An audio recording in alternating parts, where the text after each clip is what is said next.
Assalamualaikum warahmatullahi wabarakatuh. Selamat pagi adik-adik kelas 4. Bagaimana kabarnya hari ini? Semoga selalu dalam keadaan sehat walafiat ya. Nah, pada pertemuan kali ini kita akan membahas materi tema 9, subtema 1, pembelajaran ketiga. Dengan muatan pelajarannya yaitu IPA dan Bahasa Indonesia. Dengan materi pokok sumber energi dan wawancara.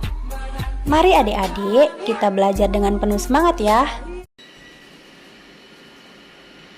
Pokoknya hari libur ini tidak boleh aku sia-siakan. Kira-kira kemana ya aku mengisi hari liburku? Bu, Putri izin ya, nanti ke rumah Ibu Rina boleh? Boleh, pagi pulang terlalu malam ya. Putri pamit dulu ya Bu. Assalamualaikum. Waalaikumsalam. Hati-hati ya.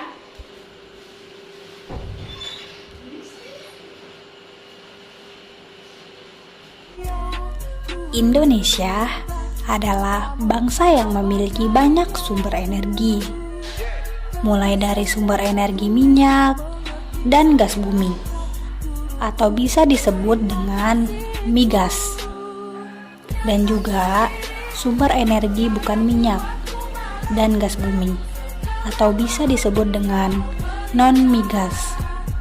Nah, sumber-sumber energi tersebut tersebar di seluruh pulau-pulau yang ada di Indonesia.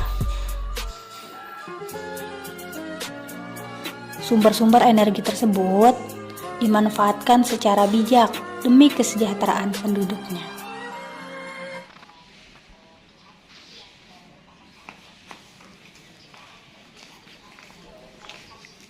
Assalamualaikum Bu Rina.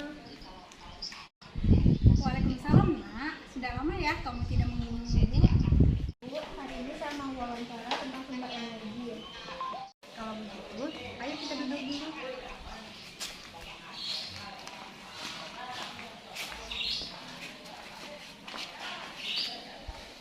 Jadi, saya ingin bertanya apa saja sih sumber energi itu?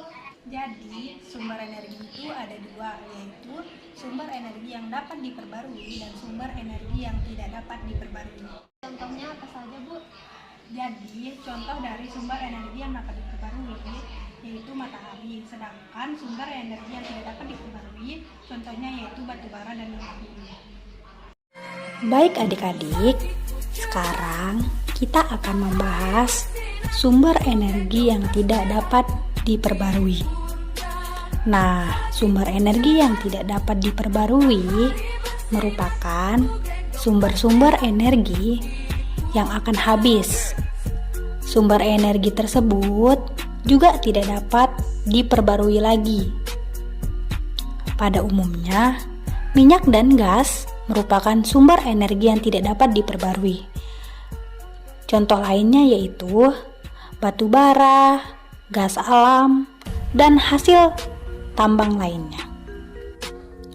Adik-adik, minyak bumi dan batu bara merupakan sumber energi yang berasal dari tumbuhan dan makhluk hidup yang terpendam selama jutaan tahun. Minyak bumi dan batu bara akan habis jika digunakan secara terus-menerus. Baik adik-adik, sekarang kita akan membahas mengenai sumber energi yang dapat diperbarui. Nah, sumber energi yang dapat diperbarui merupakan sumber energi yang tidak akan habis meskipun digunakan secara terus-menerus. Sumber energi ini dapat memperbarui diri. Sumber energi ada juga yang bisa diusahakan atau dibuat oleh manusia. Meskipun demikian, kita tetap harus bijak dan hemat dalam menggunakannya. Nah, contoh sumber energi ini adalah air, matahari, hewan, dan tumbuhan.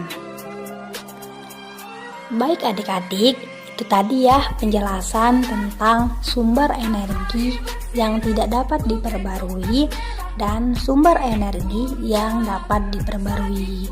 Nah, di sini juga matahari, merupakan sumber energi yang terbesar bagi bumi. Energi matahari tidak akan pernah habis digunakan. Energi matahari bermanfaat bagi seluruh alam, terutama makhluk hidup. Nah, adik-adik, kegiatan ini akan memudahkanmu memahami manfaat energi matahari bagi kehidupan manusia. Manfaat energi matahari itu apa saja sih, Bu? Jadi, manfaat dari energi matahari itu salah satunya yaitu untuk mengeringkan pakaian. Seperti yang Ibu lakukan tadi, Ibu menjemur pakaian di bawah sinar matahari. Baik adik-adik, sekarang kita akan membahas tentang manfaat energi matahari. Yang pertama, manfaat energi matahari bagi manusia. Manfaatnya yaitu mengeringkan pakaian, sebagai PLTS, membantu petani garam, mengeringkan gabah, dan sumber vitamin D. Sedangkan manfaat energi matahari bagi hewan, yang pertama menghangatkan tubuh, yang kedua membantu penyerapan kalsium, yang ketiga untuk pertumbuhan, yang keempat membantu proses pencernaan, dan yang kelima mengeringkan bulu atau rambut. Yang ketiga yaitu manfaat energi matahari bagi alam. Yang pertama, menerangi bumi. Yang kedua, pusat tata surya. Yang ketiga, sebagai sumber energi. Yang keempat, mengeringkan tanah. Dan yang kelima, membantu terjadinya siklus air. Nah, manfaat energi yang terakhir yaitu manfaat bagi tumbuhan, adik-adik. Di sini manfaatnya yaitu membantu proses pencernaan, mengaktifkan klorofil, menjaga temperatur tumbuhan, membantu pertumbuhan bunga dan daun, dan menghilangkan air. Nah, adik-adik, berdasarkan penjelasan yang tadi, coba kalian identifikasi sumber-sumber energi yang ada di daerah tempat tinggal kalian. Dengan cara wawancara, nanti kita akan memperoleh data mengenai sumber-sumber energi yang ada di daerah tempat tinggalmu. Tapi, sebelum melakukan wawancara, kalian harus tahu terlebih dahulu, apa sih wawancara? Jadi, wawancara adalah sebuah teknik mengumpulkan data-data berupa informasi dari seseorang narasumber dengan cara mengajukan pertanyaan-pertanyaan. Wawancara dengan kata lain adalah kegiatan tanya jawab antara pewawancara dengan narasumber untuk mendapatkan informasi dan opini. Adik-adik, mungkin itu saja pembahasan materi tema 9, subtema 1, pembelajaran ketiga dari saya. Semoga bermanfaat ya. Dan sampai jumpa.